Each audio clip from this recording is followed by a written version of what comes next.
নমস্কার। আজ একটু অন্য রকমের ভিডিও নিয়ে এসেছি। খুব ভালো লাগবে। ভিডিওটা বড় হলেও পুরোটা দেখলে অনেক কিছু জানতে পারবেন। হ্যাঁ, মাতা তুলসী রানী এবং শালগ্রাম শিলার সঙ্গে আজ বিয়ে মাতা তুলসী দেবীর। এই সেই বিয়ের মঞ্চ। এইখানেই বিয়ে হবে মাতা তুলসী রানীর। এখন প্রশ্ন আসতে পারে, তুলসী দেবী তো বৃক্ষ, তুলসী দেবীরও বিয়ে হয়? তাহলে চলুন, যারা জানে তারা তো জানেই, যারা জানে না তারা আমার এই গল্পটা খুব মনোযোগ দিয়ে শুনবেন। অনেক কিছু জানতে পারবেন। আমাদের ধর্মে তুলসী বা বৃন্দা এক অত্যন্ত পবিত্র উদ্ভিদ এবং দেবী রূপে পূজিত হন। বিভিন্ন পুরাণে তার জন্ম ও মাহাত্ম্য সম্পর্কে নানা কাহিনী প্রচলিত আছে। এর মধ্যে একটি বহুল প্রচলিত কাহিনী হলো তুলসী দেবী পূর্বজন্মে শ্রীকৃষ্ণের অন্যতম প্রিয় সখী ছিলেন এবং তার নাম ছিল বৃন্দা। একবার রাধিকার অভিশাপে বৃন্দা মানবী রূপে মর্ত্যে জন্মগ্রহণ করেন। শ্রীকৃষ্ণ তাকে সান্ত্বনা দেন এবং বর দেন যে তিনি তার তপস্যার মাধ্যমে নারায়ণ বা বিষ্ণুর অংশ লাভ করবেন। বৃন্দা রাজা ধর্মধ্বজ ও রানী মাধবীর কন্যা রূপে জন্ম নেন। অতুলনীয় রূপলাবণ্যের অধিকারিণী এই কন্যা নারায়ণকে পতিরূপে লাভের জন্য কঠোর তপস্যা শুরু করেন। ব্রহ্মা তার তপস্যায় সন্তুষ্ট হয়ে বর দেন যে তিনি দানবরূপী শঙ্খচূড়কে বিবাহ করলে অবশেষে নারায়ণকে পতিরূপে লাভ করবেন। শঙ্খচূড় ছিল শ্রীকৃষ্ণের পশ্চচর, সুদামের অভিশাপের ফল। শঙ্খচূড় মহাদেবের বরে বিষ্ণু কবচ লাভ করেছিল এবং তার স্ত্রী বৃন্দার সতীত্ব অক্ষুণ্ণ থাকলে তাকে কেউ বধ করতে পারত না। শঙ্খচূড়ের সাথে বৃন্দার বিবাহ হয় এবং তার সতীত্বের জোরে শঙ্খচূড় অপরাজেয় হয়। নারায়ণ ছলনা ও শঙ্খচূড়ের বিনাশ করেছিল।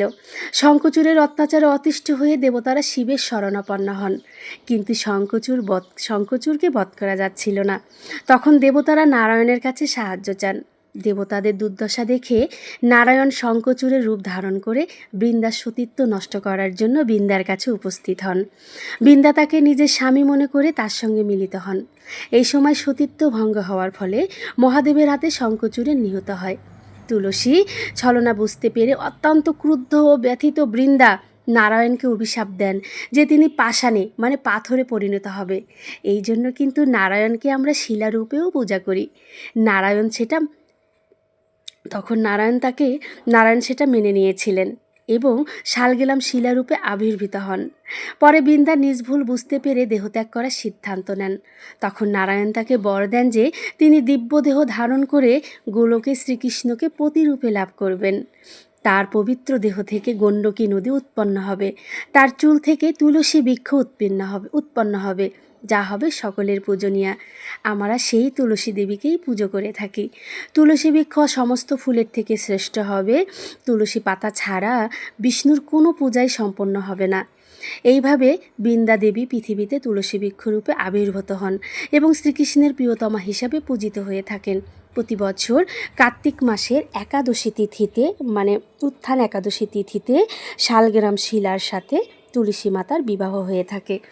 আর তুলসী মাতার যেহেতু মনে ইচ্ছে ছিল ভগবানকে প্রতি হিসাবে পাওয়ার, তাই তুলসী দেবী শালগ্রাম শিলার সঙ্গেই বিয়ে হয়ে থাকে। কেমন লাগলো অবশ্যই জানাবেন।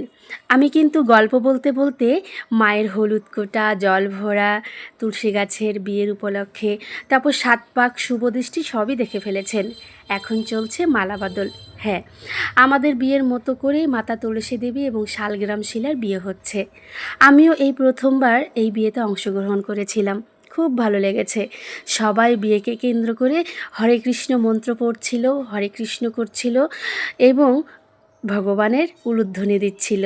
তারপর তো জোগাড় দিতেই হবে, যেটা হয়। এখন মাতা রানীর সিঁদুরদান পর্ব চলছে, মায়ের সিঁদুরদান। আসলে আমাদের ধর্ম সম্পর্কে অনেকেই ব্যঙ্গাত্ব করে, কিন্তু আমাদের ধর্মের পিছনেও অনেক কাহিনী রয়েছে, সবটা জানতে হবে। আর আমাদের ধর্ম শেখায় সব ধর্মকেই সম্মান করতে। আমরা সকলকে সম্মান করি, তাই কোনো মন্তব্য করার আগে অবশ্যই চিন্তা ভাবনা করবেন।